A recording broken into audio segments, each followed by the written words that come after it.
And you probably noticed I don't feel about that war the way we were told we were supposed to feel about that war, the way we were ordered and instructed by the United States government to feel about that war. You see, I'll tell you, my mind doesn't work that way. I got this real moron thing I do. It's called thinking. And I'm not a very good American because I like to form my own opinions. I don't just roll over when I'm told to. Sad to say, most Americans just roll over on command. Not me. I have certain rules I live by. My first rule, I don't believe anything the government tells me. Nothing. Zero. Nope.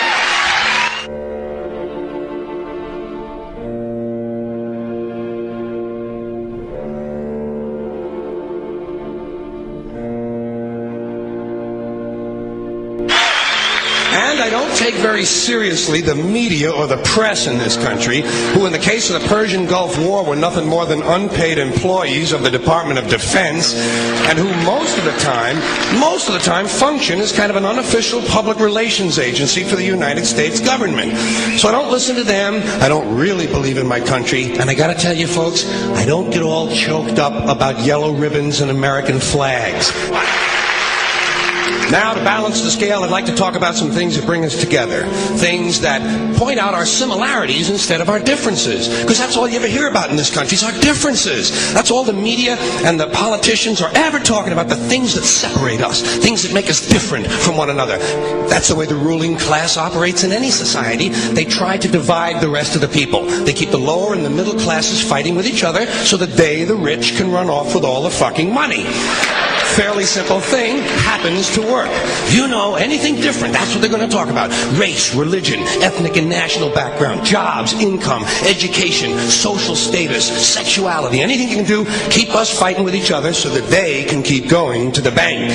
You know how I describe the economic and social classes in this country? The upper class keeps all of the money, pays none of the taxes. The middle class pays all of the taxes, does all of the work. The poor are there just to scare the shit out of the middle class.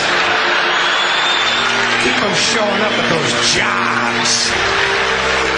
Politicians know that word. They use it on you. Politicians have traditionally hidden behind three things: the flag, the Bible, and children. No child left behind. No child left behind. Oh, really? Well, it wasn't long ago you were talking about giving kids a head start.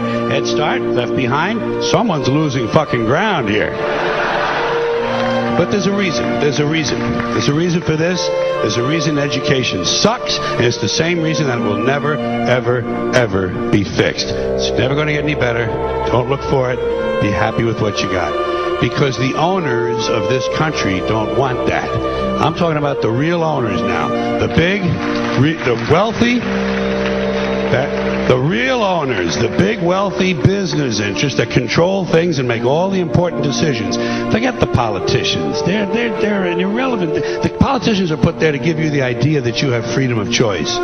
You don't. You have no choice. You have owners. They own you. They own everything. They own all the important land. They own and control the corporations. They've long since bought and paid for the Senate, the Congress, the state houses, the city halls. They got the judges in their back pockets, and they own all the big all the big media companies. So they control just about all of the news and information you get to hear. They got you by the balls. They spend billions of dollars every year lobbying to get what they want. Well, we know what they want. They want more for themselves and less for everybody else. But I'll tell you what they don't want. They don't want a population of citizens capable of critical thinking. They don't want well-informed, well-educated people capable of critical thinking. They're not interested in that. That doesn't help them. That's against their interest. That's right. You know something?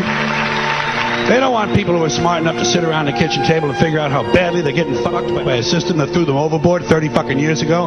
They don't want that. You know what they want? They want obedient workers.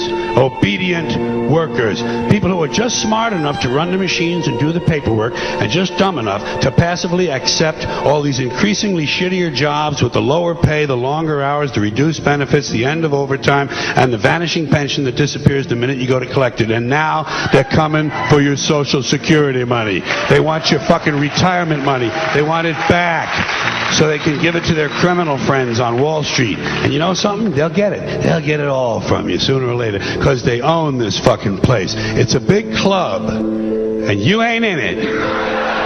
You and I are not in the big club.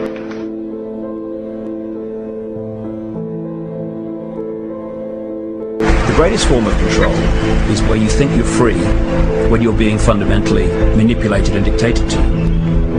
One form of dictatorship is being in a prison cell and you can see the bars and touch them. The other one is sitting in a prison cell but you can't see the bar, you think you're free. What the human race is suffering from is mass hypnosis.